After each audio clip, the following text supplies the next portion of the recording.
Stop embarrassing me. It's just stress, my husband snapped in the hospital exam room.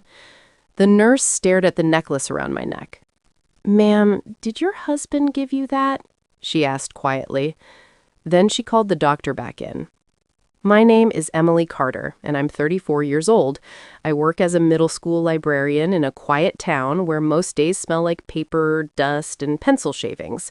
I love books. I love routine. I love helping kids find stories that make them feel brave.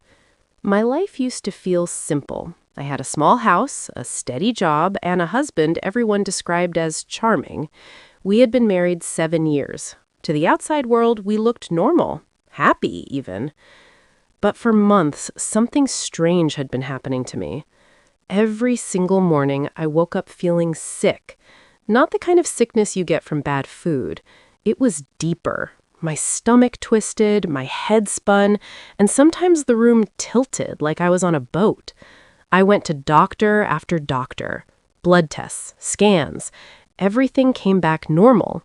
Each time I hoped someone would finally explain it. Each time they shrugged. Slowly, the people around me started changing their tone. My husband sighed every time I scheduled another appointment. "Emily, you're fine," he would say. "You're just worrying too much." His family said similar things. At dinners, they exchanged quiet looks when I mentioned the nausea. One of his sisters even laughed once and said, "Maybe you've just been reading too many medical books." I hated that feeling, being treated like I was fragile, like I was imagining things. I never wanted drama. I didn't want attention. I just wanted answers. I wasn't rich or glamorous, and I didn't have a powerful family behind me. But I had something they didn't expect: persistence. Before I go on, I want to say something to anyone listening right now. If you have ever felt dismissed when you knew something was wrong with your body, you are not alone. People love to say it is stress or anxiety when they do not understand. If that has happened to you, subscribe and tell me your story in the comments. I read them all. Let's talk about it together. The morning everything changed started like the others. I woke up with that familiar wave of nausea rolling through my stomach. I tried to stand up. The kitchen smelled like coffee and toast. Suddenly, the room tilted. My knees gave out. I hit the floor. My husband groaned from the table. "Emily, come on." "I can't stand up," I whispered. He sighed loudly, but eventually helped me into the car. The entire drive to the hospital, he kept shaking his head. "You just need to relax," he muttered. "Doctors already checked you." At the clinic, they ran more tests. The waiting room smelled like disinfectant and plastic chairs. A nurse came in to check my blood pressure. As she wrote notes, her eyes kept drifting to the necklace around my neck. It was a thick silver piece with a heavy pendant. My husband had given it to me for our anniversary months earlier. "That's pretty," she said slowly. "Where did you get it?" I replied with a small smile. "My husband bought it for me." "Do you wear it every day?" "Yeah," I said. "He asked me not to take it off, said it was special." The nurse's expression changed. She leaned closer. "Have you ever removed it for long?" Before he could answer, my husband cut in sharply. "It's just jewelry." The nurse ignored him. "Ma'am, would you mind taking it off for a moment?" My husband shifted in his chair. This is ridiculous. But something in the nurse's voice made me listen. I unclasped the necklace. The moment it left my skin, I felt strangely lighter. The nurse placed it in a small bag and left the room quickly. 10 minutes later, the doctor walked in fast, holding a folder. His face was tight. That was the moment I knew something was very wrong. After that appointment, my husband became desperate to leave. "You're letting strangers scare you," he snapped in the hallway. I stared at him. The nurse seemed concerned. "They see problems everywhere," he said. "Let's go home." But I noticed something strange. Every time someone mentioned the necklace, his jaw tightened, his fingers tapped nervously against the chair. A few days later, we had dinner with his family. The smell of roasted chicken filled the room. I carefully brought up what the nurse said. My husband laughed before I even finished. "Emily thinks her necklace is making her sick." The table burst into chuckles. His mother shook her head. "Sweetheart, you spend too much time reading." One of his cousins added, "Maybe therapy would help more than doctors." I sat there, silently, staring at my plate. That night, I told my husband I might stop wearing the necklace for a while. His reaction shocked me. "It was expensive," he snapped. "Don't lose it." "I'm not losing it," I said.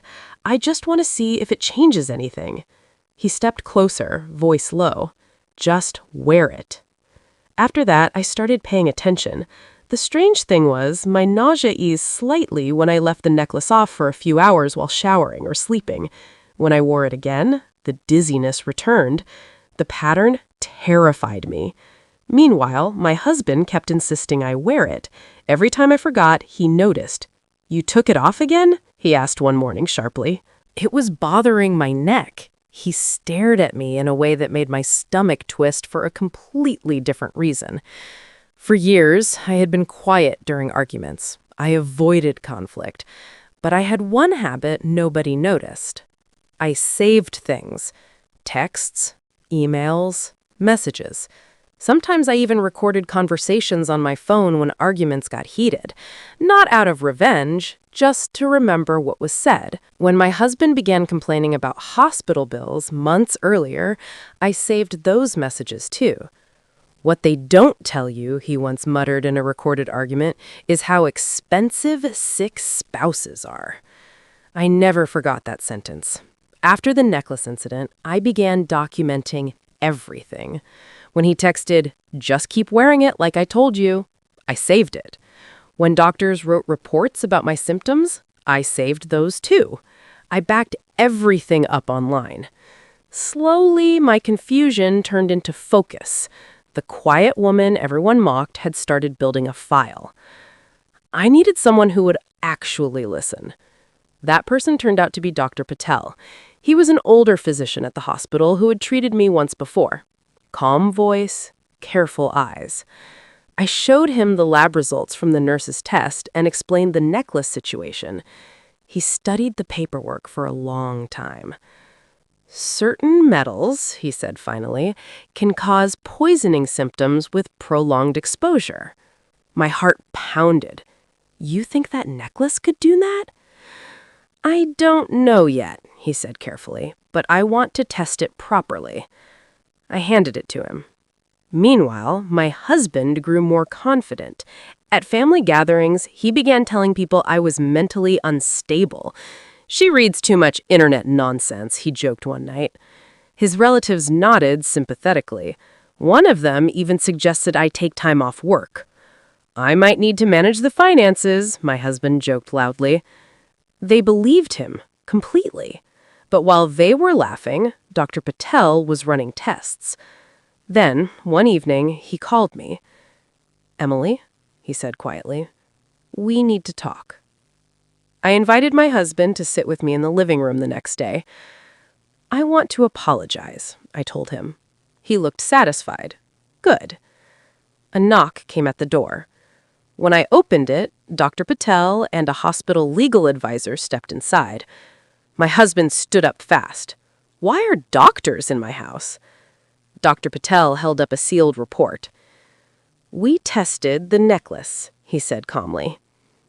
The room felt very still. "The metal coating contains toxic compounds that can slowly poison someone who wears it daily." My husband's face turned pale. "That's impossible," he said quickly. I placed my phone on the table. "Remember this?" I asked. I pressed play. His voice filled the room from months earlier, complaining about insurance costs, about sick spouses being expensive. He stared at me. "You recorded me?" "Yes. And I saved your texts, the ones where you insisted I keep wearing the necklace." "You're twisting everything," he shouted. I looked directly at him. My voice was calm now. "No," I said quietly. "I'm finally listening to what you said when you thought I wasn't." The legal advisor stepped forward. "If authorities review this evidence," she said carefully, there could be serious consequences. My husband's confidence collapsed right there in our living room. I moved out 2 weeks later. My new apartment is small, but peaceful. The mornings smell like coffee instead of nausea now. Without the necklace, my health slowly returned. The people who mocked me stopped calling. Sometimes I sit at my kitchen table and think about how easily someone can hide betrayal inside something that looks like a gift. Sometimes the most dangerous harm is quiet, hidden, wrapped in silver and given with a smile.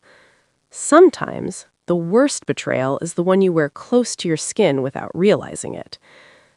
If anyone listening has ever been told they were imagining a problem when their instincts said otherwise, I want to hear your story. Trusting yourself can be hard when others dismiss you. Share your experience in the comments and subscribe to be part of this community. Click Hype to help the story reach others who need it. Your story has power. If mine connected with you, subscribe and tell us about your journey in the comments. Every hype you give this video helps someone else feel less alone. Thank you for being here and for listening.